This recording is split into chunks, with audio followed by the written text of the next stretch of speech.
যুবকদের বলতে চাই, আর বাতিলের পেছনে ঘুরো না, আর তোমার ওই সব নেতাদের পেছনে ঘুরো না যারা নিজেরাও নামাজ পড়ে না, তোমাকেও নামাজের কথা বলে না।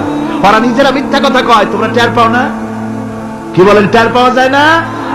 মারামারি করে নিজেরা আর বদনাম দেয় অপরের উপরে। চোখের সামনে যারা এরকম পারে, চোখের সামনে যারা এরকম পারে, তাহলে রাত দিন 24 ঘন্টা তাদের আমলটা কেমন?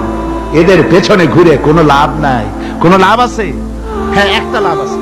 সেই লাভটা হচ্ছে টাটকা কিছু সুখ পেতে পারো, কিছু মদের টাকা, কিছু হোটেলের টাকা, কিছু পরের মেয়ে নিয়ে ঘোরার টাকা, কিছু ভ্রমণের টাকা, কিছু অস্ত্রপাতি, কিছু ত্রাস সৃষ্টি করা। আর ত্রাস সৃষ্টি করবা, কয়টা অস্ত্রের মালিক হইছ?